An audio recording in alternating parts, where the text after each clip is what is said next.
వీటికి ఉన్నటువంటి ఆ యొక్క వ్యత్యాసం ఏమిటి? ఇది అస్థిరమైనది ధనం అని తెలియజేశాడు. వాస్తవమైనటువంటి జీవం, ఈ యొక్క వాస్తవమైనటువంటి జీవానికి అస్థిరమైనటువంటి ధనానికి ఉన్నటువంటి డిఫరెన్స్ అనేది క్రీస్తు ప్రభు వారు తెలియజేశారు, అపోస్తలుడు తెలియజేశారు. ఇప్పుడు అపోస్తలుడైన పౌలు తిమోతికి రాస్తూ ఉన్నాడు. ఇందులో మనం తెలుసుకోవాల్సింది ఏమిటంటే, భూమి మీద ఉన్నటువంటి మనం అందరం కూడా ఒకవేళ మనం ధనం ఎక్కువ సంపాదించలేదనుకోండి, మన ఆలోచన ఎలా ఉంటుందంటే ధనంలో ఏముంది అని నేను అన్నాను అనుకో, లేదా మనలో ఉన్నటువంటి వారు ఎవరైనా అన్నారు అనుకోండి, ఒక ధనం కలిగినటువంటి వాడు ఏమంటాడంటే తనకి ఆ యొక్క ధనం గురించి విలువ తెలియదు, ఇతనికి ధనం లేదు కాబట్టి ధనాన్ని గురించి అతను అలా మాట్లాడాడు అని కొట్టివేయవచ్చు. ఈ ధనాన్ని గురించి క్రీస్తు ప్రభు వారు మనందరికీ ఏం తెలియజేశాడంటే, నువ్వు రెండింటికి దాసులుగా ఉండలేవు. ఉంటే ధనానికన్నా ఉండాలి, లేకపోతే దేవుడికన్నా దాసుడై ఉండాలి. ఇప్పుడు అపోస్తలుడైన పౌలు తిమోతికి ఏం తెలియజేస్తున్నాడంటే, అస్థిరమైనటువంటి ధనము, వాస్తవమైనటువంటి జీవం, వీటి మధ్య ఉన్నటువంటి డిఫరెన్స్ అనేది నువ్వు చూడు. భూమి మీద ఉన్నటువంటి మనం అందరం కూడా ధనవంతులం కాము. అయితే ధనాన్ని గురించి మనకి బైబిల్ ఏదైనా చెప్పబడిందా? ఎవరైనా ఏదైనా తెలియజేశారా? ధనవంతుడు ఏదైనా తెలియజేశాడా అంటే, సంపన్నుడైనటువంటి వాడు సొలొమోను. ప్రసంగి 2వ అధ్యాయంలో చెప్పబడినటువంటి మాటలు నేను చదువుతాను. ఆయన క్రైస్తవులకు తెలియజేసినటువంటి మాటలు కనుక మనం ఆలోచన చేసినప్పుడు, అసలు అస్థిరమైనటువంటి ధనము అది ఎందుకు స్థిరం కాదు, దాని మీద ఎందుకు నమ్మిక ఎంచకూడదు ఆయన మనకి తెలియజేసేటువంటి వాడు అంటున్నాడు. ఆ యొక్క డిఫరెన్స్ అనేది ఈ యొక్క దినాన్ని మీతో నేను మాట్లాడతాను. వాటిని మనం సరైన రీతిలో ఎరగాలి అని అపోస్తలుడైన పౌలు తిమోతికి తెలియజేస్తూ ఉన్నాడు. ఒకసారి తీద్దాము. ప్రసంగి 2వ అధ్యాయము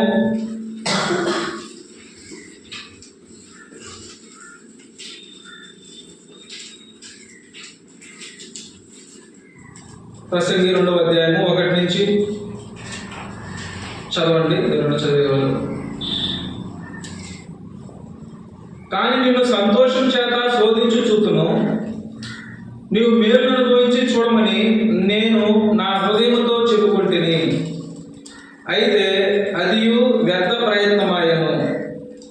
నవ్వుతో నీవు వెర్రిదానివనియు, సంతోషంతో నీ చేత కలుగునది ఏమీ లేదనియు నేనంటిని.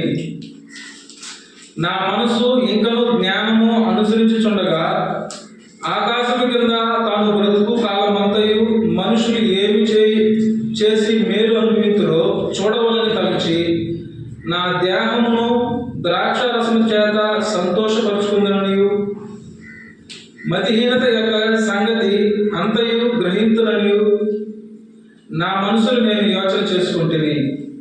నేను గొప్ప పనులు చేయకుంటుని, నా కొరకు ఇండ్లు కట్టించుకుంటుని, ద్రాక్ష తోటలు నాటించుకుంటుని, నా కొరకు తోటలను శృంగార వనములను వేయించుకొని వాటిలో సకల విధములైన ఫలవృక్షములు నాటించుకుని, వృక్షముల నారుమలను నీరు బాయటకు నేను చెరువులను త్రవ్వించుకుంటుని, పనివారిని పనిగద్దెలను సంపాదించుకుంటుని. నా ఇంట పుట్టిన దాసులు నాకుండిరి. యెరూషలేము నందు నాకు ముందుండిన వారందరికంటే ఎక్కువగా పశువుల మందలను గొర్రె మేకల మందలను బహు విస్తారముగా సంపాదించుకుంటుని. నా కొరకు నేను వెండి బంగారమును రాజులు సంపాదించు సంపదను ఆయా దేశములలో దొరకు సంపదను చేర్చుకుంటుని. నేను గాయకులాంగులను మనుషులు నిశ్చయించు సంపదలను సంపాదించుకొని బహుమందు ఉపపత్నులను ఉంచుకుంటుని. నాకు ముందు యెరూషలేమునందున్న వారందరికంటే నేను గనుడనై అభివృద్ధి నొందితిని. నా జ్ఞానమును నిలిచిపోలేదు. నా కన్నులు ఆశించిన వాటిలో దేనిని అవి చూడకుండా నేను అభ్యంతరము చేయలేదు. లేదు. మరియు నా హృదయము నా పనులన్నింటిని బట్టి సంతోషింపగా సంతోషకరమైన ఏది అనుభవించకుండా నేను నా హృదయమును నిర్బంధించలేదు. ఇక్కడ సొలొమోను గురించి తెలియజేయబడింది. సొలొమోను ఇక బైబిల్లో చాలా అధికమైనటువంటి ధనం కలిగినటువంటి వాడు. ఈ యొక్క ధనము ఆయన ఎలా చేశాడో ఇక్కడ తెలియజేస్తూ వచ్చాడట. ఆయన కట్టించినటువంటి కోట లేదు. ఆయన మనసుకు వచ్చినటువంటి వాటన్నిటిని ఆయన చేశాడు. ఆయన భూమి మీద ఎలా జీవించాలనుకున్నాడో అలా జీవించాడు. ఆయన కోటలు కట్టించాడు. మనం మొదటి రాజులో కనుక చూసినప్పుడు 4వ అధ్యాయంలో చెప్పబడుతుంటుంది, 12 ఊర్లు 12 అధిపతులు ఏర్పరచుకున్నాడు ఆయన. ఒక్కొక్క ఊరు ఒక రోజుకి ఏం చేయాలో, ఆయనకి ఆహారం ఏం చేయాలో, ఒక సంవత్సరానికి 12 మందిని ఏర్పరచుకొని అధిపతులను ఒక్కొక్క ఊరు ఆయనకి ఆహారం సిద్ధపరచాలి. ఒక్కొక్క ఊరు ఆహారం సిద్ధపరచాలి. ఒక ఊరు ఒక నెలలో ఆయనకి ఆహారం సిద్ధపరిచిన తర్వాత మళ్ళీ ఒక 11 నెలలు వాళ్ళకి పన్ను అనేది చెల్లించకుండా వదిలేశాడు అన్నమాట. ఆయన అలా తిన్నాడు. ఆయన యొక్క ఆహారాన్ని గురించి మనం చూసినప్పుడు ఆయనకి దీంట్లో తెలియజేస్తుంది. ఒకసారి తీయండి, మొదటి రాజులు 4వ అధ్యాయంలో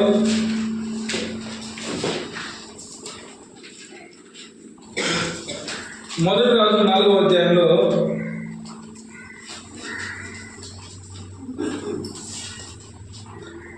7వ వచనంలో, ఇశ్రాయేలు అందరి మీద సొలొమోను పండితుల అధికారులను నియమించెను. వారు రాజునకును అతని ఇంటి వారికి ఆహారము సంగ్రహం చేయవారు. సంవత్సరమందు ఒక్కొక్క నెలలో వారు ఒక్కొక్కడు ఆహారము సంగ్రహం చేయుచుండును. ఈయన ఎంత ధనవంతుడో చూడండి. ఒక ఊరు ఒక రోజుకి ఆయన ఏం తినాలో సిద్ధపరిచేటువంటి, ఇలాగ 12 మందిని ఎన్నుకొని 12 ఊర్లు ఆయనకు ఆహారాన్ని సిద్ధపరిచి ఆయన ఆహారాన్ని ఇవ్వాలి. ఎంత ధనవంతుడు! ఈ ధనం ఈ ఐశ్వర్యం ఎలా వచ్చింది ఆయనకి? ఇదే మొదటి రాజులు 3వ అధ్యాయంలో తెలియజేయబడింది చూడండి. మొదటి రాజులు 3వ అధ్యాయము 6వ వచనం నుంచి, సొలొమోను ఇలాగ మనం చేసెను, నీ దాసుడును నా తండ్రినైన దావీదు నీ దృష్టికి అనుకూలముగా సత్యమును నీతిని అనుసరించి యథార్థమైన మనసు గలవాడే ప్రవర్తించిన కనుక నీవు అతని ఎడల పరిపూర్ణ కటాక్షమనుగ్రహించి ఈ దినమున ఉన్నట్టుగా అతని సింహాసనం మీద అతను కుమారుని కూర్చునిపెట్టి అతని యందు మహాప్రభును చూపి ఉన్నావు. నా దేవా యెహోవా, నీవు నా తండ్రివైన దావీదునకు బదులుగా నీ దాసుడైన నన్ను రాజుగా నియమించి ఉన్నావు. అయితే నీ బాలుడను, కార్యములు జరుగుటకు నాకు బుద్ధి చాలదు. నీ దాసుడైన నేను నీవు కోరుకున్న జనుల మధ్య ఉన్నాను. వారు విస్తరించి ఉన్నందున వారిని లెక్క పెట్టుటయు వారి విశాల దేశమును తనిఖీ చేయుటయు అసాధ్యము. ఇంత గొప్పదైన నీ జనమునకు న్యాయము తీర్చగలవాడు ఎవడు? కాబట్టి నేను మంచి చెడులు వివేచించి నీ జనులకు న్యాయము తీర్చినట్లు నీ దాసుడైన నాకు వివేకము గల హృదయము దయచేయము. ఇలాంటి ప్రార్థనలు యెహోవాకి సొలొమోను గారు చిన్న వయసులో ప్రార్థించినప్పుడు, నాకు జ్ఞానం కావాలి అని తండ్రి దేవునికి ఆయన ప్రార్థించినప్పుడు తండ్రి దేవుడు ఏం చేశాడంటే 19వ వచనంలో, సొలొమోను చేసిన ఈ మనవి ప్రభువునకు అనుకూలమైన కనుక దేవుడు అతనికి ఎలాగూ సెలవిచ్చెను, దీర్ఘాయునైనను ఐశ్వర్యమైనను నీ శత్రువుల ప్రాణమునైనను అడుగక న్యాయమును గ్రహించుటకు వివేకము అనుగ్రహించము నీవు అడిగితివి. నీవు ఇలాగను అడిగినందున నీ మనవి ఆలకించుచున్నాను. బుద్ధి వివేకములు గల హృదయం నీకు ఇచ్చుచున్నాను. పూర్వీకులలో నీ వంటి వాడు ఒకడునో లేడు, ఇక మీద నీ వంటి వాడు ఒకడు ఉండడు. మరియు నీవు ఐశ్వర్యమును ఘనతను ఇమ్మని అడగకపోయినను నేను వాటిని కూడా నీకు ఇచ్చుచున్నాను. అందువలన ఈ దినములన్నిటను రాజులలో నీ వంటి వాడు ఒకడునో ఉండడు. కాబట్టి ఇక్కడ నేను సొలొమోను గారి గురించి మీకు ఎందుకు ఇలాంటివి చదివించి వినిపిస్తున్నానంటే, ఆయనకి మించినటువంటి ధనవంతుడు ఈ భూమి మీద ఎవడూ లేడు.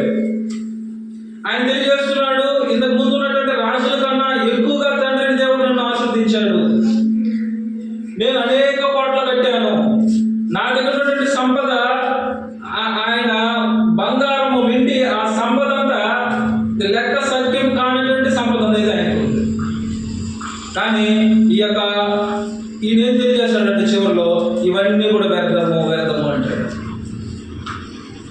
ఇప్పుడు నేను ఎందుకు మీకు దీన్ని తెలియజేయాలనుకుంటున్నానంటే, ఇది ధనం అనేది అస్థిరమైనది అని క్రీస్తు ప్రభు వారు తెలియజేసినటువంటి మాటను అనుభవించినటువంటి ఒక ఆయన స్థిరపరిచాడు. ఆయన ఎందుకు స్థిరపరిచాడంటే, ఈ ధనం మీద ఒకవేళ నేను నమ్మిక ఇచ్చినట్లయితే ధనం అనేది ఏం చేయదు, వాస్తవమైనటువంటి జీవాన్ని మనకి ఇవ్వదు. వాస్తవమైన జీవాన్ని ఇచ్చేది ఒకటి ఉంది. అయితే భూమి మీద ధనవంతులుగా ఉండేటువంటి వారు ఈ అస్థిరమైనటువంటి ధనం మీద నమ్మిక ఉంచుకోకూడదు. ఒకవేళ ఉంచుకున్నట్లయితే ఏం జరుగుతుందని మనం లూకాసు వార్తలో చూసినప్పుడు, లూకాసు వార్త 12వ అధ్యాయంలో చెప్పబడింది. లూకాసు వార్త 12వ అధ్యాయము 16లో ఆయన వారితో ఈ ఉపమానం చెప్పెను. ఒక ధనవంతుని భూమి సమృద్ధిగా పండెను. అప్పుడు అతడు, నా పంట సమకూర్చుకున్నటకు నాకు స్థలం చాలదు కనుక నేనేమి చేతులను తాను ఆలోచించుకొని నేను ఇలాగ చేతును, నా కట్లు విప్పి వాటికంటే గొప్ప వాటిని కట్టించి అందులో నా ధాన్యం అంతటిని నా ఆస్తిని సమకూర్చుకుని నా ప్రాణముతో ప్రాణమా అనేక సంవత్సరములకు విస్తారమైన ఆస్తి నీకు సమకూర్చబడి ఉన్నది, సుఖించుము, తినుము, త్రాగము, సంతోషించమని చెప్పుకుందని అనుకున్నాను. ఇప్పుడు ధనం మీద ఉన్నటువంటి ధనాన్ని నమ్ముకున్నటువంటి ఒక ధనవంతుల గురించి చెప్పబడింది. ఈ అస్థిరమైనటువంటి ధనము అని అపోస్తలుడైన పౌలు తిమోతికి ఎందుకు తెలియజేశాడంటే, అస్థిరమైనటువంటి ధనం మీద నమ్మిక ఉంచినటువంటి ఒక అతను ఉన్నాడు. ఆయన ఎవరంటే ఇక్కడ ధనవంతుడు. ధనవంతుడు ఏం చేశాడంటే, ఈయన తన ప్రాణముతో సుఖించుము, తినుము, త్రాగుము. ఇప్పుడు ఆయన ఏం చేశాడంటే, లేదు నువ్వు తిను, త్రాగు, సుఖించని తన ప్రాణంతో చెప్పాడు. ఇప్పుడు భూమి మీద జీవించేటువంటి క్రైస్తవులైనటువంటి మనం అందరం కూడా మనము ఈ ప్రాణం కలిగినటువంటి దేహంతో పాటు మరొకటి కలిగి ఉన్నాం. ఏంటది? ఆత్మ. ఈ ఆత్మ దేహాలు కలయికతో మన శరీరం అనేది భూమి మీద నివాసం చేస్తుంది. ఈ నివాసం చేసేటువంటి ఈ ప్రాంతంలో ధనవంతులు ఏం చేశారంటే, వారు తమ ప్రాణాన్ని మాత్రమే చూశారు. దేన్ని చూడలేదు? వాళ్ళు లోపల ఉన్నటువంటి జీవాన్ని చూడలేదు. ఇప్పుడు ఆయన ఏం తెలియజేశాడంటే, ఆ ధనవంతుడు నువ్వు తిను, త్రాగు, సంతోషించు. దేంతో చెప్తున్నాడు ఆయన? ప్రాణం కలిగినటువంటి దేహానికి చెప్తున్నాడు. ప్రాణం కలిగినటువంటి దేహానికి ఏం అవసరం? ఆహారం అవసరం, నీళ్ళు అవసరం. ఇవన్నీ దేనికి అవసరం? నాకు అవసరం, ఈ శరీరానికి అవసరం, లోపల ఉన్నటువంటి ఆత్మకు. కాబట్టి ఆయన ఏం చెప్తున్నాడంటే, వెర్రివాడ, ఈ రాత్రి నీ ప్రాణాన్ని నేను అడుగుతున్నా. ఇప్పుడు నీ ప్రాణం అనేది ఒకవేళ వెళ్ళిపోతుంది. వెళ్ళిపోయిన తర్వాత నీ ఆత్మ అనేది దూరం అవుతుంది. అప్పుడు నువ్వు సంపాదించినటువంటివి ఎవరు అవుతాయి? ఇప్పుడు ఆయన ఏం తెలియజేయాలనుకుంటున్నాడంటే, అపోస్తలుడైన పౌలు, మనం అందరం కూడా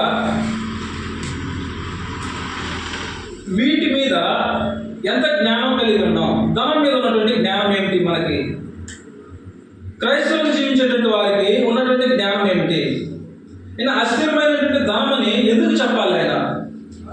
మరి వాస్తవమైనటువంటి జీవం కొరకు అని ఎందుకు చెప్పాలి ఆయన? ఈ అస్థిరమైనటువంటి ధనంలో ఒకవేళ నువ్వు నేను నమ్మికించినట్లయితే అది సాలమోను గారు తెలియజేశారు, అవన్నీ కూడా వ్యర్థము. ఈ భూమి మీద ఆయనలాగా అనుభవించినటువంటి వ్యక్తులు ఎవరు లేరు. ఆయన ఏం చెప్తున్నాడంటే అది వ్యర్థము. ఈ భూమి మీదకి వచ్చినటువంటి క్రీస్తు వారు ఏం తెలియజేశాడంటే, మీరు సిరికిని మరి దేవుడికి నువ్వు దాసులుగా ఉండలేవు. ఎందుకు అలా? డిఫరెన్స్ ఏంటి? ఇప్పుడు చూడండి, ధనం నాకు ఉంది. ఈ యొక్క దినంలో ఆ యొక్క డిఫరెన్స్ మీకు చెప్తాను. ఇప్పుడు నాకు ఆహారం కావాలి, నేనేం చేయాలి? డబ్బులు ఉంటే నేను కొనుక్కొని తింటా. డబ్బులు లేకపోతే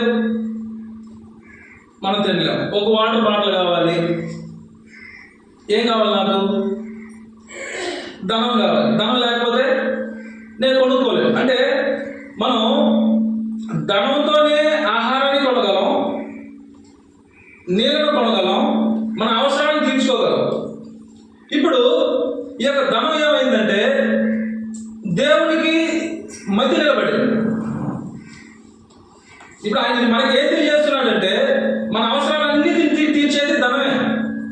కానీ ఈ ధనం నిన్నేం చేస్తుందంటే ధనమే దేవుడు, ధనమే దేవుడు అని మనం ఆలోచన చేస్తూ ఉన్నాం. కాబట్టి ఈయనేం చెప్తున్నాడంటే నువ్వు ధనంతో ఆహారాన్ని కొంటున్నావు, నీళ్ళను కొంటున్నావు, నీకు అవసరమైనటువంటి వాటన్నింటిని కొంటున్నావు. కానీ ఆ యొక్క ఆహారాన్ని ఇచ్చింది ఎవరు?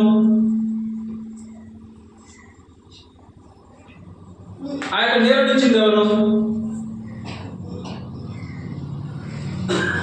కాబట్టి ఆ యొక్క డిఫరెన్స్ అనేది మనం తెలుసుకోవాలి. ఆయన ఎందుకు అస్థిరమైనటువంటి ధనం మీద నువ్వు నమ్మిక ఉంచొద్దు అన్నాడంటే ఇది స్థిరమైంది కాదు. స్థిరమైంది ఏంది? నువ్వు కొనాలన్నా అది నీకు రావాలన్నా ఎవరు ఇస్తున్నారు?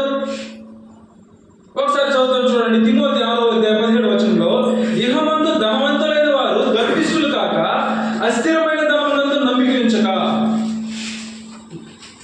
సుఖముగా అనుభవించుటకు సమస్తము మనకు ధారాళముగా దయచే దేవుని యందు నమ్మికించుడని ఆజ్ఞాపించును. మనకి ధారాళంగా దయచేసేటువంటి వారు ఎవరు? ఇప్పుడు మనం డబ్బులతో కొనుక్కునేదానికి అది ఒక పరికరం. ఇది డబ్బులు అనేది ఒక పరికరం, ఏదో ఒక వస్తువును కొనుక్కునేదానికి. కానీ నీకు ఆ యొక్క ఆహారాన్ని దయచేసేది వారు ఎవరు?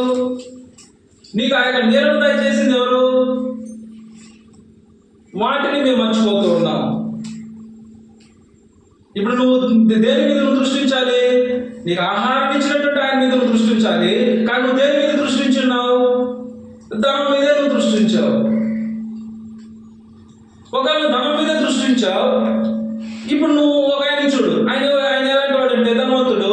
ఆ యొక్క ధనవంతుడు ఏం చేశాడంటే ఆయన ధనాన్ని ఎక్కువ సంపాదించాడు. సంపాదించిన తర్వాత ఆయనకి ఎక్కువైపోయి పొట్లు కట్టి దాంట్లో ఏం చేశాడంటే స్టోర్ చేసి నువ్వు తిను, త్రాగు, సంతోషించు అన్నాడు. ఇప్పుడు క్రీస్తు ప్రభు వారు ఆయన ఏం తెలియజేస్తున్నాడంటే అయితే దేవుడు వెర్రివాడా, ఈ రాత్రి ప్రాణం అడుగుతున్నా. ఇప్పుడు ఈయన ఈ శరీరం కొరకు మాత్రం ధనాన్ని చేకూర్చాడు. అయితే ఆ శరీరానికి కావాల్సినటువంటి ఆహారము, నీళ్లు ఇవన్నీ ఎవరిస్తున్నారు? అది దేవుడు ఇస్తున్నాడు. ఇది ఒకవేళ నువ్వు ఈ శరీరాన్ని విడిచి వెళ్ళిపోయావు అనుకో, ఈ ధనాన్ని నువ్వు విడిచి వెళ్ళిపోవాలి. లేకపోతే ఆ యొక్క ధనం అన్నిటిని విడిచి వెళ్ళిపోతుంది. కాబట్టి అది అస్థిరమైనది. ఈ యొక్క అస్థిరమైనటువంటి ఈ యొక్క ధనాన్ని నువ్వేం చేయాలంటే నువ్వు దాని మీద నమ్మిక ఉంచకూడదు. ఆయన ఏం తెలియజేస్తున్నాడంటే ధనవంతులు మీరు సంపాదించొద్దని చెప్పలా, ధనవంతుల గురించి తప్పుగా చెప్పలా. ధనం మీద ఆశ కలిగినటువంటి వారు, ధనమే ప్రాణంగా బ్రతికేటువంటి వారు, వారిని ఆయన ఏం తెలియజేస్తున్నాడంటే ఆయన మీరు వాటిని ఎందుకు నమ్మిక ఉంచకూడదు. ఎందుకు నమ్మిక ఉంచకూడదు అంటే మీకు సమస్తాన్ని దయచేసేది దేవుడు. మనకి జీవాన్ని, ఊపిరిని, సమస్తాన్ని కలిగజేసేది ఎవరు? అపోస్తల కార్యం 17వ చెప్పబడింది. మనం అందరం ఈ విధంగా మనం జీవిస్తున్నామంటే వీటన్నిటికీ కారణమైనటువంటి దేవుడు ఒక ఆయన ఉంటున్నాడు. ఇప్పుడు ఆ దేవునికి మధ్య ఏది నిలబడింది? ఈ యొక్క ధనం అనేది నిలబడి దేవునికి మనం ప్రార్థించకుండా, ఏ అవసరాలను అడగకుండా ఈ యొక్క ధనమే తీర్చడం వల్ల దేవునికి మనం ఏం చేస్తున్నాం? ఇవ్వాల్సినటువంటి ప్రాముఖ్యత మనం ఇవ్వకుండా ఉన్నాం.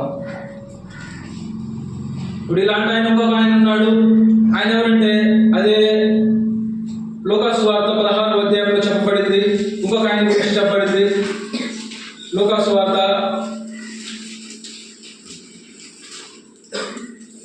16:19 ధనవంతుడు ఒకడుండెను. అతడు ఊదా రంగు బట్టలను, సన్నపు నార వస్త్రములను ధరించుకొని ప్రతిదినము బహుగా సుఖపడుచుండువాడు. ఒక ధనవంతుడు ఉన్నాడు. ఆయన ఎలాంటి వాడు అంటే ఊదా రంగు బట్టలు కలిగినటువంటి వాడు, సన్నపు నార వస్త్రములు ధరించుకున్నటువంటి వాడు. ఈ యొక్క లోకంలో రెండు విధాలైనటువంటి ధనవంతులు ఉంటారు. ఒకరు ఏంటంటే ఎంత ధనం ఉన్నా తినేదాన్ని కూడా ఖర్చు చేయరు, వేసుకునేదాన్ని బట్టలు కూడా ఖర్చు చేయరు, దేనికి ఖర్చు చేయకుండా ఏం చేస్తారంటే ఆ ధనాన్ని మాత్రమే చూస్తూ ఉండిపోతారు. ఇంకొక రకం వాళ్ళు ఏం చేయాలి, ఎవరంటే ఈ ధనవంతుడు అతడు ఊదా రంగు బట్టలను సన్నపనార వస్త్రములను ధరించి ప్రతిదినము సుఖపడేటువంటి వాడు. ఆయనకున్నటువంటి ఆహారాన్ని, ఆయనకున్నటువంటి ఆస్తిని ఆయన అనుభవిస్తూ ఉండేటువంటి వాడు. ఇంతకుముందు ఒక ఆయన చూసాం, ఆ యొక్క ధనవంతుడు ఏం చెప్పాడంటే ఆయన తిను సుఖించని తెలియజేశాడు. ఇప్పుడు ఈ ధనవంతుడు ఎలా ఉంటున్నాడంటే చూడండి, ప్రతిదినము సుఖపడుచుండువాడు.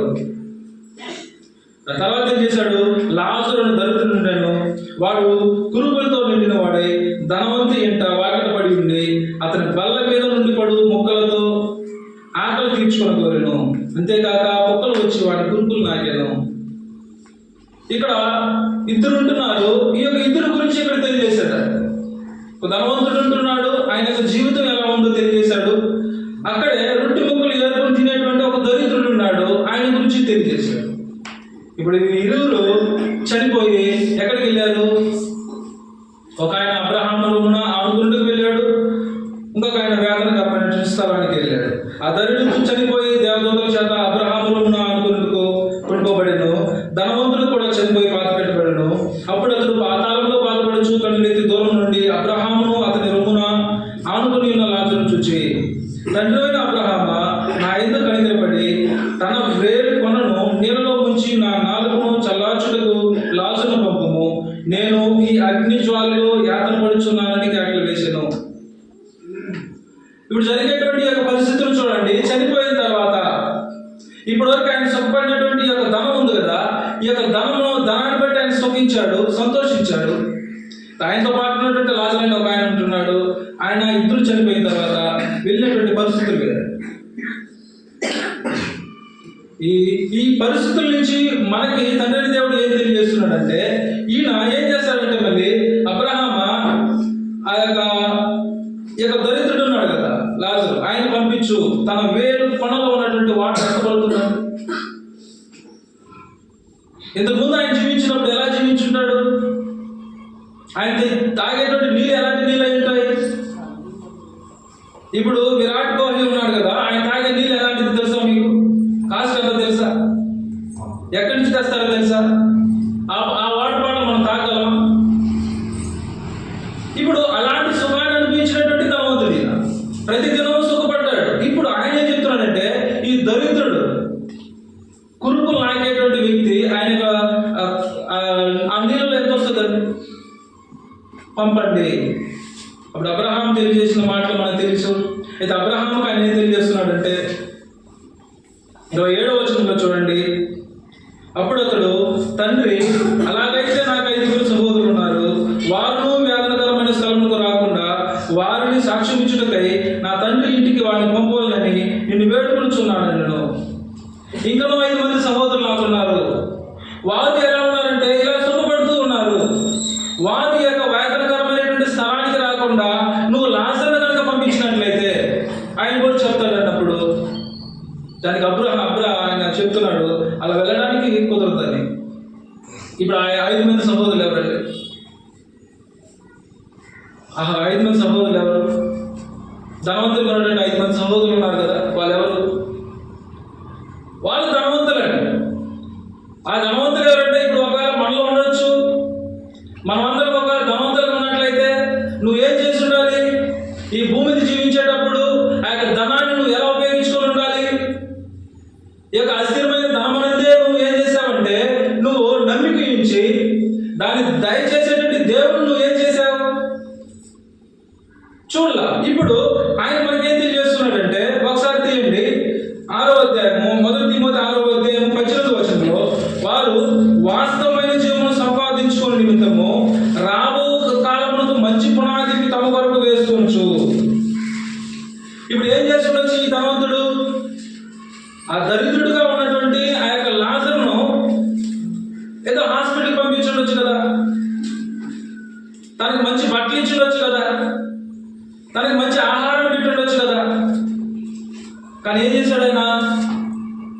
కురుపులు వచ్చి ఆయన నాకిన ఆ బల్ల మీద పడేటువంటి ఆ రొట్టెలు ఏరుకుని ఆయన తింటూ ఉన్నా ఈయన ఏం చేశాడు? ఈయన ఏం పట్టించుకోలేదు. ఇప్పుడు ఇలాంటి వ్యక్తులు ఎక్కడ ఉన్నారు? ఇంకా నాకు 5 మంది ఉన్నారు.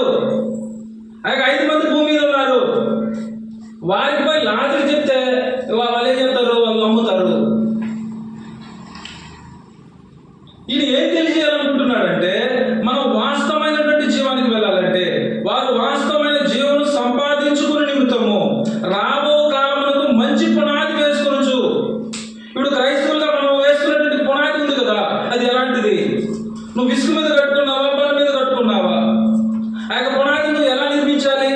క్రైస్తవులు మనం జీవించేటప్పుడు మనం ఎలాంటి జీవితాన్ని జీవించాలి?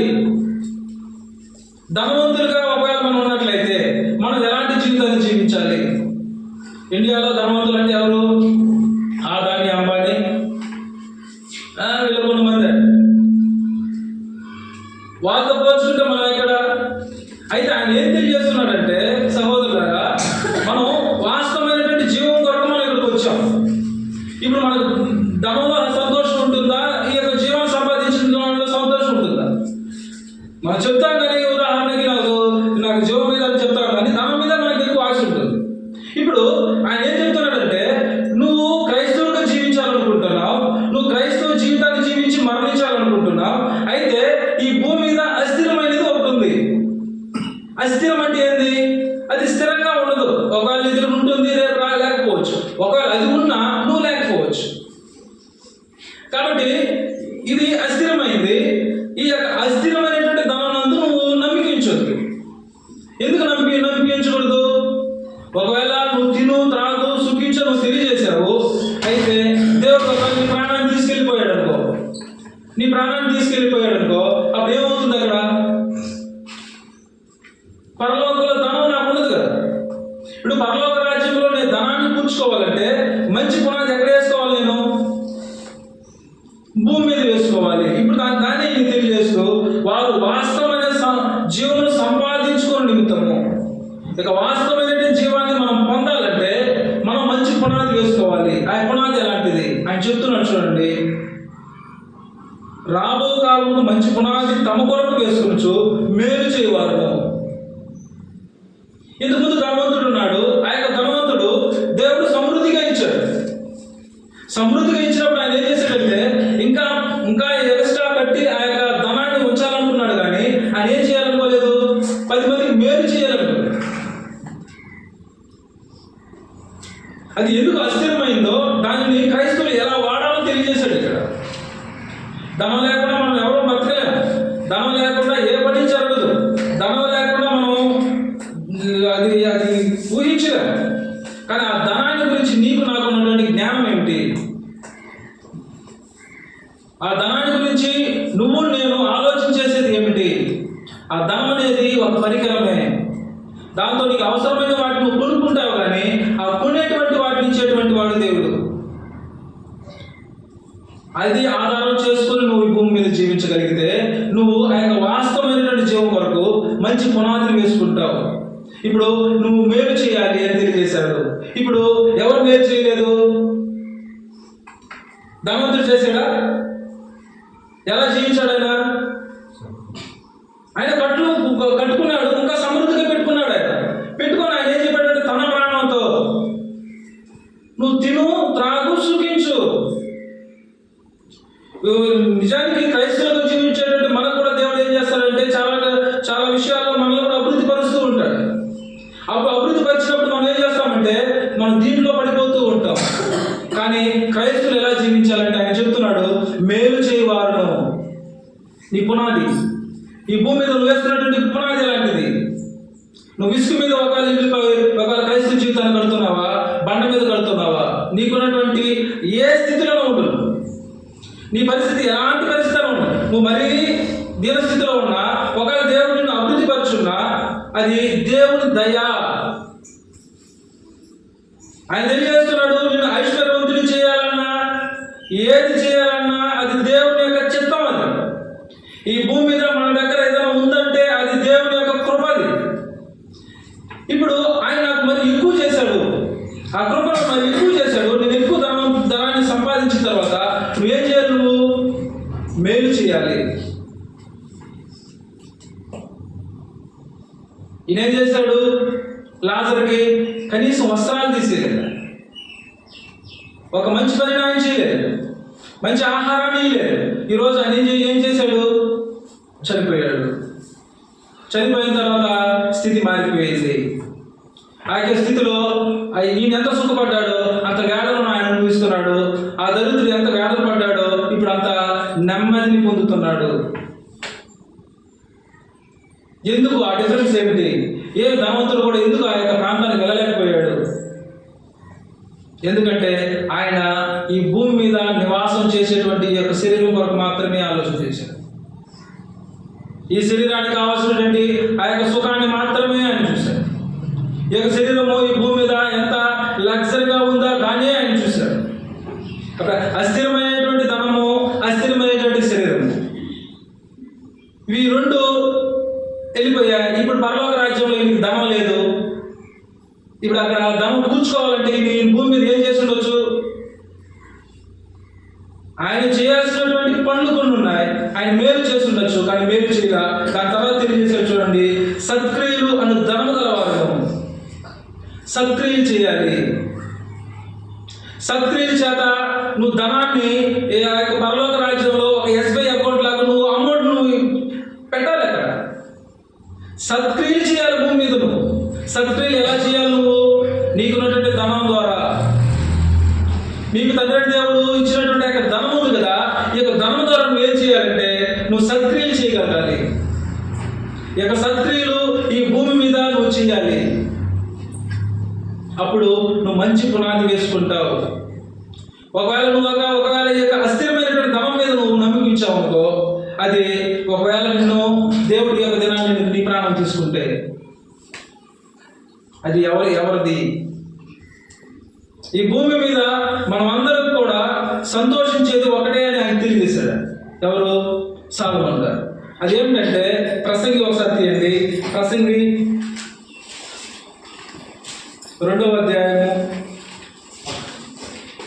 24వ వచనంలో, అన్నపానము పుచ్చుకొనుట కంటే తన కష్టార్జితము చేత సుఖపడుట కంటే నరునికి మేలుకరమైనది ఏదీ లేదు.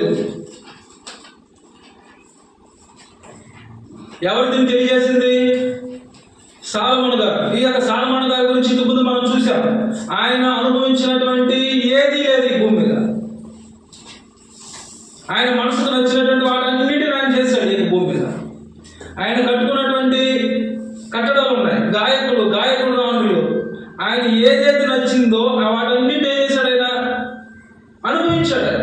ఈ అనుభవించినటువంటి ఆయన ఏం తెలియజేస్తున్నాడంటే, భూమి మీద శరీరాలు ధరించినటువంటి ప్రతి ఒక్కరికి ఇక్కడ 24లో చూడండి, అన్నపానములు పుచ్చుకొనుట కంటేను తన కష్టార్జితం చేత సుఖపడుట కంటేను నరునికి మేలుకరమైనది ఏదీ లేదు. ఇది దేవుడు కలుగునని నేను తెలుసుకుంటున్నాను. మనం ఆహారం తినాలన్నా ఎవరు సెలవు ఉండాలి? 25లో తెలియజేశాడు చూడండి, ఆయన సెలవు లేక భోజనం చేసి సంతోషించుట ఎవరికి సాధ్యము? ఒకవేళ మనం ఆహారం తినాలన్నా కూడా ఎవరు పర్మిషన్ ఉండాలి? కాబట్టి మనం అన్నం తినేటప్పుడు ప్రార్థన చేసుకోండి అంటాం. మనం హోటల్కి వెళ్తాం, డబ్బులు ఇస్తే వాడు బిర్యానీ ఇస్తాడు, తింటాం. కానీ ఆ బిర్యానీ ఇచ్చింది ఎవరు? దాన్ని తినాలంటే కూడా దేవుని యొక్క చిత్తం ఉండాలి. ఈ యొక్క అన్నపానము పుచ్చుకోవడం తప్ప, నీ కష్టార్జితాన్ని నువ్వు అనుభవించి అన్నం తినడం తప్ప ఇంకేది శాశ్వతం కాదు ఈ భూమి మీద. ఏది ఉన్నా కూడా నువ్వు ఇక్కడ విడిచిపెట్టి వెళ్ళిపోవాల్సింది. అది ఏదైనా, అది బంగారమైనా, వెండి అయినా, ధనమైనా, మనకున్నటువంటి భూమి అయినా, వాటన్నింటి కూడా మనం విడిచిపెట్టేసి మనం వెళ్ళిపోతాం. ఇక్కడ ఒక 6 గుంటలు, ఒక 6 అడుగుల గుంటకి వెళ్ళిపోతాం. ఆ యొక్క గుంటలో కూడా ఏమవుతుంది? మంటతో పూడ్చిపెడతాం. ఇది అస్థిరమైనటువంటి శరీరము, కానీ వీటిలో దాచిపోయినటువంటి స్థిరమైనటువంటి వాస్తవమైనటువంటి జీవం కలిగినటువంటి ఒక ఆత్మ ఉంది. ఆ యొక్క ఆత్మను నువ్వు ఈ భూమి మీద జీవించేటప్పుడు, ఇంకా ధనవంతుడు ఇలా ఉన్నాడు కదా, అలాంటి జీవితం నువ్వు జీవించొద్దు. ఆ ధనవంతుడు ఏం చేశాడంటే, తనకి మేలు చేసేటువంటి అవకాశాన్ని దేవుడు కల్పించిన ఆయన ఏం చేయలేదు? ఆ యొక్క మేలు చేయలేదు. ఆ మేలు చేయకుండా దేవుడు ఆయన కృషి చేసేటువంటి పరిస్థితికి వెళ్ళిపోయాడు.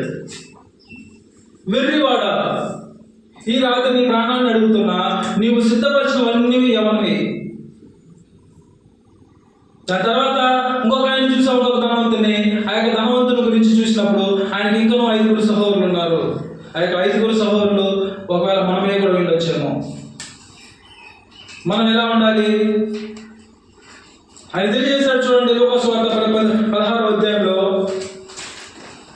29లో, అందుకు అబ్రహాము, వారి యొద్ద మోషేయు ప్రవక్తలు ఉన్నారు, వారి మాటలు వినవాలని అతనితో చెప్పగా, అతడు, తండ్రి అయిన అబ్రహామా, అలాగూ అనవద్దు,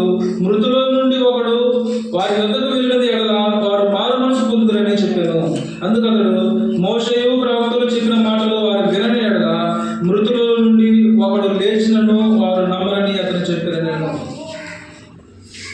కాబట్టి క్రైస్తవులారా, మనం అందరం క్రైస్తవ జీవితాన్ని జీవించాలనుకుంటున్నాం.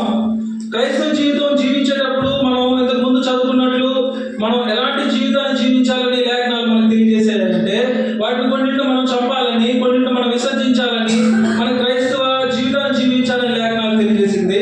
అయితే నువ్వు ఎరగాల్సినటువంటిది చాలా ప్రమాదమైనది ఒకటి ఉంది.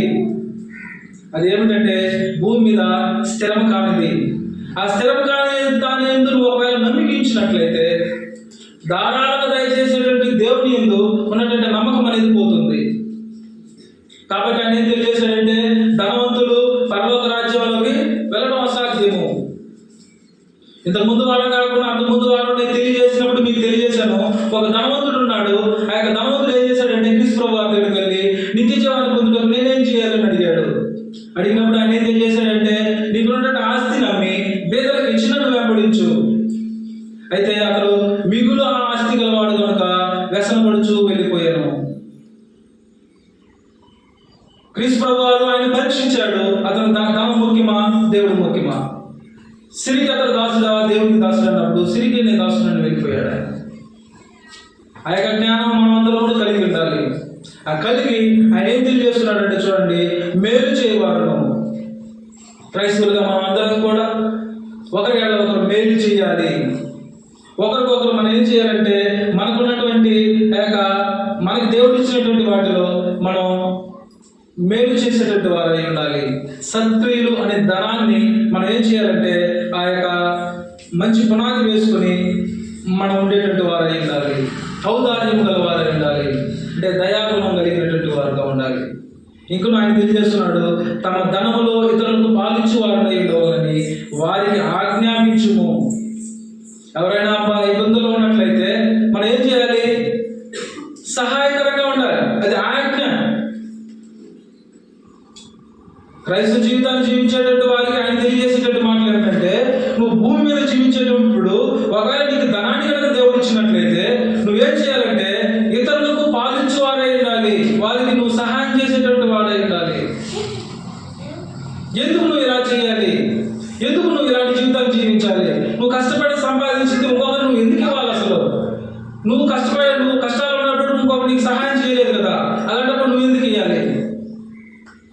ఆయన తెలియజేస్తున్నాడు చూడండి, 1 తిమోతి 6వ అధ్యాయంలో 1 తిమోతి 6వ అధ్యాయము 7వ వచనంలో, మనం ఈ లోకంలోనికి ఏమీ తేలేదు, దీనిలో నుండి ఏమీ తీసుకొని పోలేము.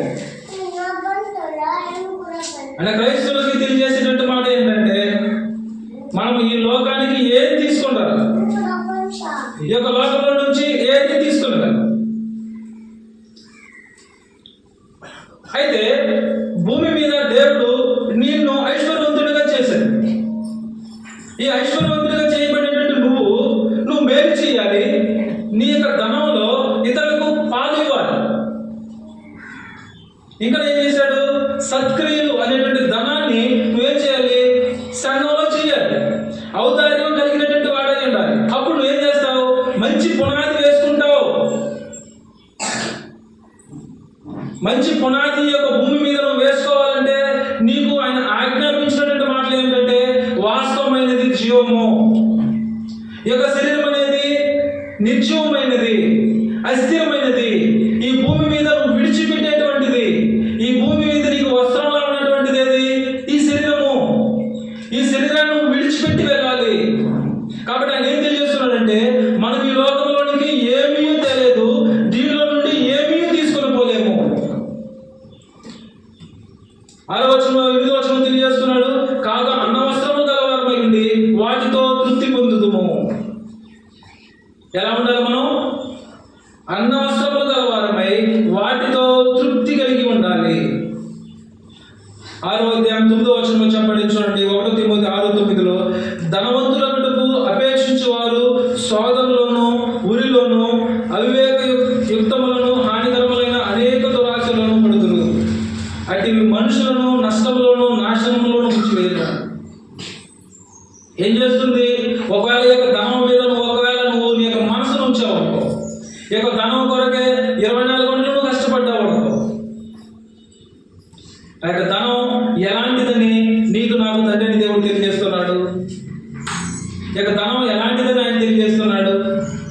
ఇప్పుడు తెలియజేసినటువంటి యొక్క మాటలన్నీ కూడా ఆయన ఒక నిజమైనటువంటి క్రైస్తవ జీవితాన్ని జీవించేటువంటి వారికి తెలియజేస్తూ ఉన్నాడు.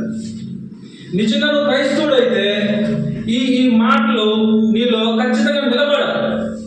ఒక మంచి పునాది నువ్వు వేసుకుంటే ఆ పునాది మీద నువ్వు ఎలా కట్టబడాలి?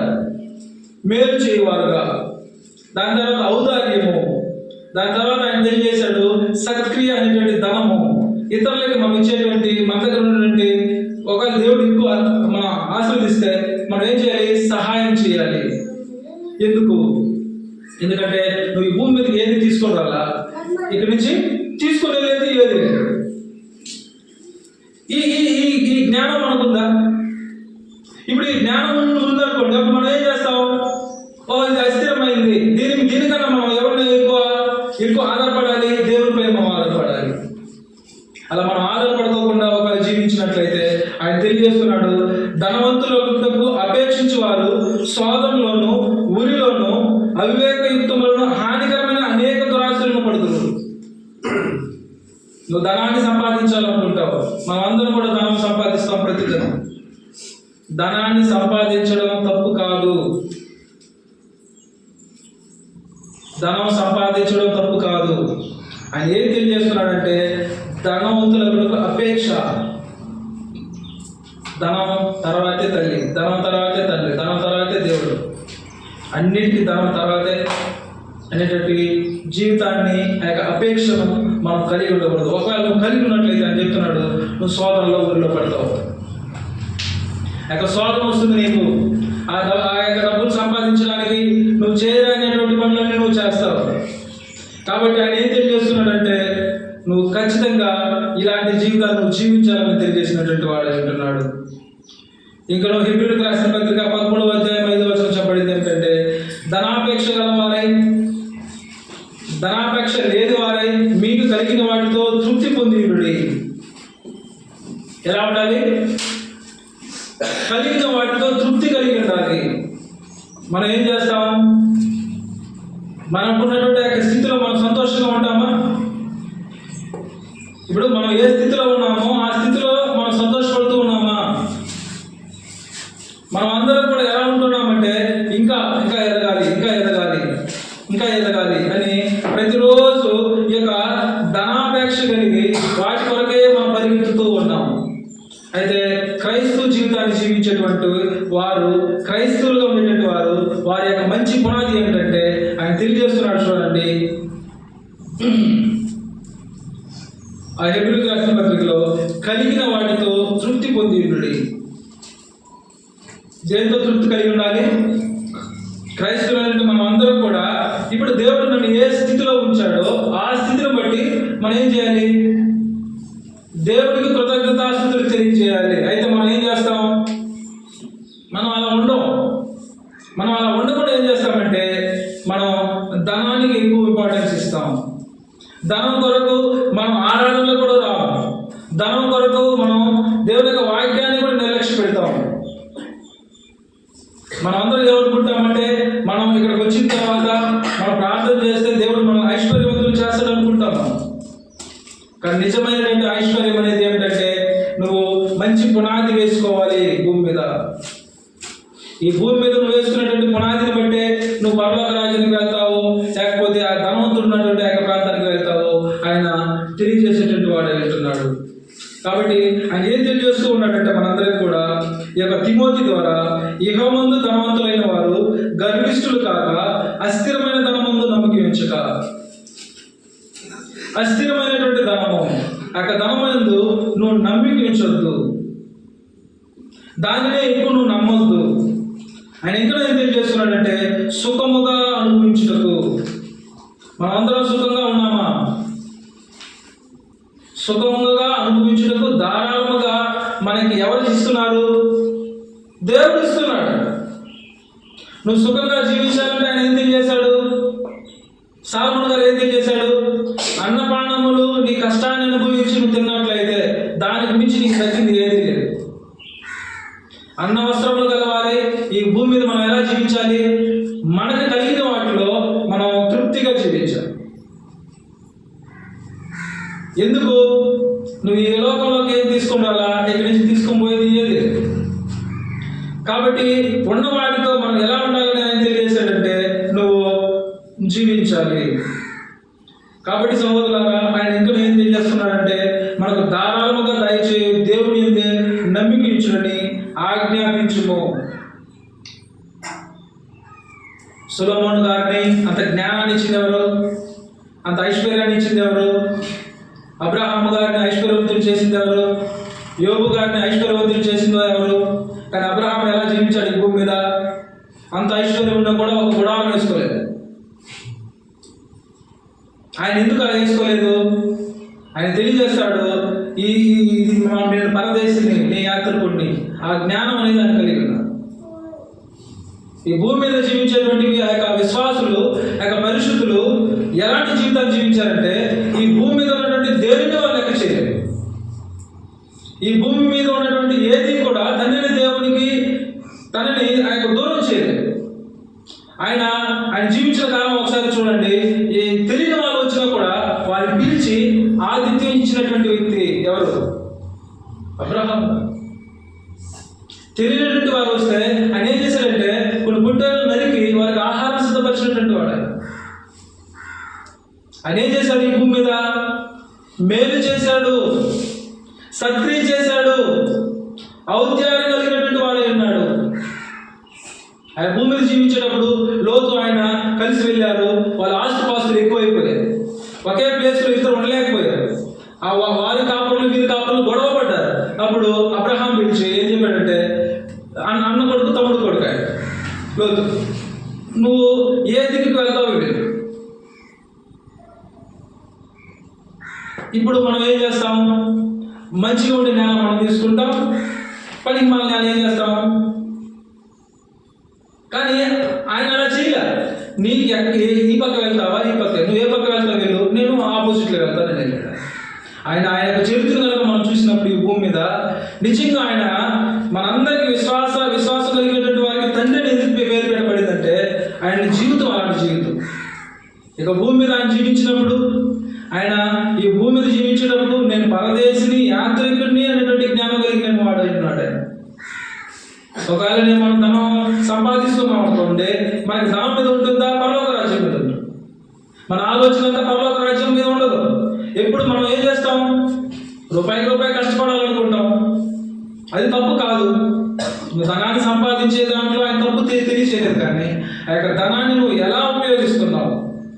నువ్వు ధనాన్ని సంపాదించాలన్నా దాని కారకుడు ఎవరు? దేవుడే. ఆ యొక్క ఐశ్వర్యం నీ దగ్గరకు వస్తూ ఉందంటే దేవుడు నీకు ఇస్తున్నాడు. ఇచ్చేటప్పుడు నువ్వు ఎలా ఉన్నావు? మనం అయితే విశ్వాసమా? మన సంఘం ద్వారా కూడా మనం మంచి పనులు చేసింది లేదు. ఇప్పటివరకు మన సంఘం ద్వారా కూడా ఏం చేయలేదు. కరోనా లాంటి టైంలో కూడా ₹1 ఎవరికి ఇవ్వాల. మనం ఏం చేస్తున్నాం? సంఘాల్లో చర్చ్ పెడుతూ ఉన్నాం. కానీ ఆ యొక్క కానుకలు ఎవరి కొరకు? పరిశుద్ధుల కొరకు. పరిశుద్ధుల కొరకైనా చందా విషయము. అది దేని కొరకు ఉపయోగించాలి? సంఘ క్షేమాభివృద్ధి కొరకు ఉపయోగించాలి. చేస్తున్నామా? ఎందుకు చేయడం లేదు? ఇంకా అంత అభివృద్ధి మనం చెందాలి. ఇంకా ఆ యొక్క ధనం గురించి ఉన్నటువంటి ఆలోచన మనకు మారల. మనం సంఘంలో ఉన్నటువంటి కానుకలను ఇవ్వడానికే మనం ఆలోచన చేసినప్పుడు నా యొక్క ధనాన్ని నేను ఎలా ఇస్తా? నాకు ఏదో ఒక అవసరం ఉంటుంది. ఎంత 10 లక్షలు ఉన్న అవసరం ఉంటుంది, 20 లక్షలు ఉన్న అవసరం ఉంటుంది. మనం ఏం చేస్తామంటే దానికి తగినట్లు మనం ప్లాన్ చేసుకుంటూ ఉంటాం. అలా ప్లాన్ చేసుకుంటూ ఒకరు జీవించలేదల్లా అయితే వెర్రివాడవు నువ్వు. ఇతరులకు నువ్వు పాలివ్వాలి. ఇతరుల బాధను నువ్వు దాన్ని చూడాలి. సంఘంలో మనం అందరం కూడా హెచ్చు తగ్గులు తగ్గున్నాం. అయితే ఎవరైనా అవసరాలు ఉంటే వారిని మనం చూడగలగాలి. వారికి మనం చేయగలిగినటువంటి సహాయం చేయగలగాలి. అయితే అంతా మనం ఎదుగున్నామా? మన సంఘం ఎదిగిందా? ఇప్పుడు మనం ధనం గురించి పెళ్లి గురించి మాట్లాడితే మనం వేరేలా ఆలోచన చేస్తాం. కానీ నిజంగా మనం అందరం ఆలోచన చేయవలసింది ఏంటంటే ఈ యొక్క ధనం అనేది నువ్వు ఈ యొక్క ధనం ద్వారా నువ్వు సత్క్రియ చేయగలవు. నీ యొక్క ప్రేమను నువ్వు చూపించగలవు. క్రైస్తవ జీవితాన్ని నువ్వు చూపించగలవు. ఆ క్రీస్తు ప్రభువారు ఈ భూమి మీద జీవించినప్పుడు ఎలాంటి జీవితాన్ని జీవించాడు ఆయన? ఏం తెలియజేశాడు ఆయన? ఆయన తల వాల్చుకుంటే నేను స్థలం లేదు. ఆయన ఎలాంటి జీవితాన్ని జీవించాడు? ఎలాంటి పుట్టుకులు పుట్టాడు ఆయన? ఆయన రాజుల గృహంలో ఆయన జన్మించాల. ఎక్కడ జన్మించాడు ఆయన? పశువుల పాటలో. దరిద్రుడుగా జీవించాడు, దరిద్రుడుగా బతికాడు. ఎందుకు? ఆ దరిద్రుడు చెప్పినటువంటి మాటలు వింటేనే పరలోక రాజ్యానికి వెళ్తాం. అయితే మనం ఒక ధనవంతుడు ఇంకా మంచి స్థాయిలో ఒక కలెక్టర్ అనుకో, లేకపోతే ఇంకా హై స్థాయిలో ఉన్నాడు, వాళ్ళు చెప్తే మనం వింటాం. కానీ ఒక దరిద్రుడు చెప్తే, అది దేవుడి మాట చెప్పినా కూడా ఏం చేస్తాం? క్యాచ్ చేయి, లెక్క చేయి. కానీ క్రీస్తు ప్రభువారు మనందరికీ ఆయన తెలియజేసింది ఏమిటంటే, ఆయన దరిద్రుడు ఆయన మన కొరకు.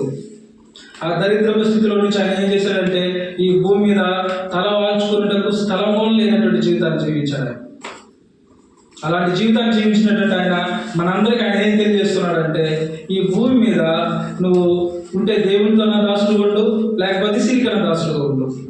ఒకవేళ వీటికి ఉన్నటువంటి ఆ డిఫరెన్స్ నువ్వు తెలియకుండా ఒకవేళ నువ్వు జీవించినట్లయితే, ఈ యొక్క అస్థిరమైనటువంటి ధనం అనేది ఏం చేస్తుందంటే, అబ్రహాము రొమ్మున ఉన్నటువంటి ఆ యొక్క ప్రాంతాన్ని నీకు తీసుకెళ్ళదు. వేదనకరమైనటువంటి ప్రాంతానికి ఆ యొక్క ధనవంతుడు ఎలా వెళ్ళాడు, ఈ భూమి మీద సుఖాన్ని అనిపించినటువంటి ఆ యొక్క ధనవంతుడు ఎలా వెళ్ళాడు, అలాంటి స్థితిలోకి వెళ్తాం. తినుము త్రాగము సంతోషించని తెలియజేసినట్టు ఆ ధనవంతుడు ఉన్నాడే, ఆ ధనవంతుడు అడుగుతున్నాడు, నీ ప్రాణాన్ని అడుగుతా వెర్రివాడము అని. ఇప్పుడు ఇక్కడ ఉన్నటువంటి మనం ఎంతమంది వెర్రివారము? ఎంతమంది మనం ఆ పునాది బలంగా వేసుకోవాలనుకుంటున్నాం? ఒకసారి మనం ఆలోచన చేయాలి. అలా ఆలోచించకుండా నిజంగా మనం క్రైస్తవులు అనుకుంటే అది పొరపాటు.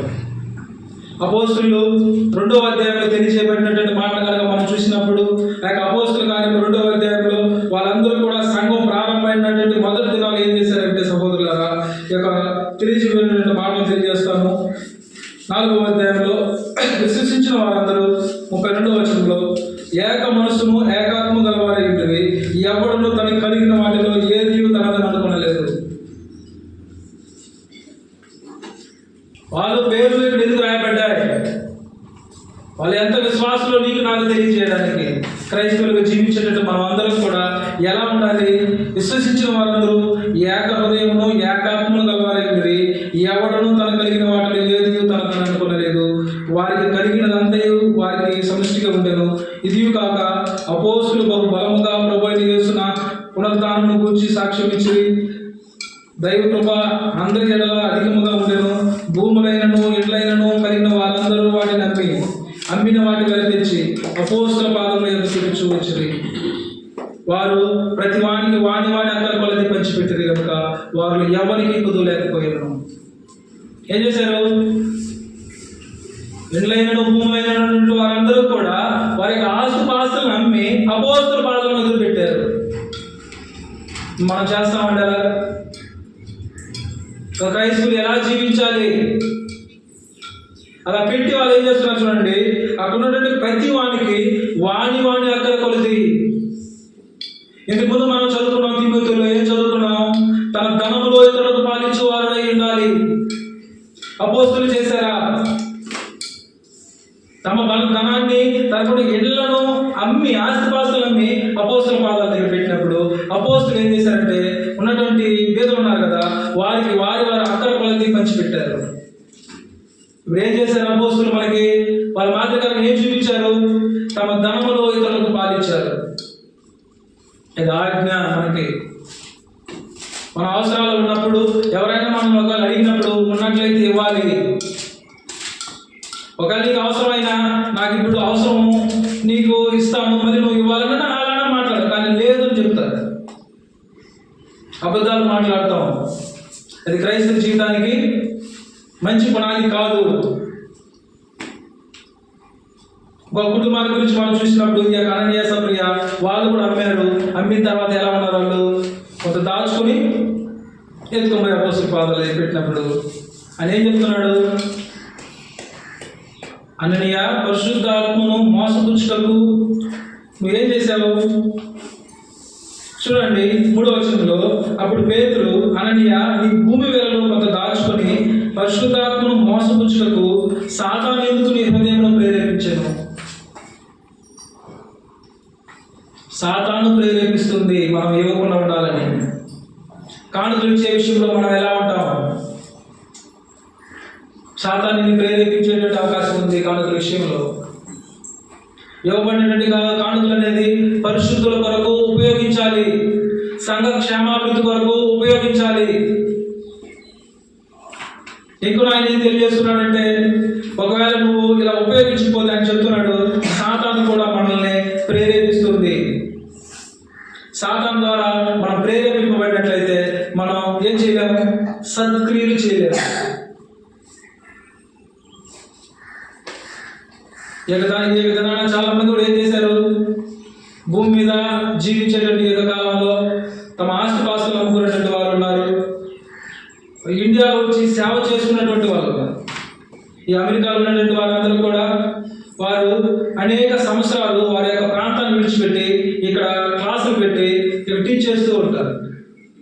వారు ఉన్నటువంటి సంస్థానం వాళ్ళు విడిచిపెట్టారు. ఈ భూమి మీద మనం కూడా ఏం చేస్తాం? చాలా మంది కూడా వాక్య పరిచయాల వారు ఉద్యోగాలు వదులుకున్నటువంటి వారు కూడా ఉన్నారు. ఉన్నటువంటి వాటన్నిటిని విడిచిపెట్టి దేవుడు చూసుకుంటారు బ్రదర్. అలాంటి విశ్వాసం కలిగినటువంటి వారు కూడా ఉన్నారు. మనం ఏ స్థితిలో ఉన్నాం? ధనాన్ని గురించి మనకు ఉన్నటువంటి అవగాహన ఉంది. ధనాన్ని గురించి బైబిల్ ఏం తెలియజేస్తూ ఉంది? ఆ యొక్క ధనము క్రైస్తవ జీవితాన్ని ఎలా నాశనం చేస్తుందో, ఎలా అది కడుతుందో బైబిల్ మనకు తెలియజేసింది. ఇలా మనం ఏం చేయాలంటే మంచి పునాది భూమి మీద వేసుకోగలగాలి.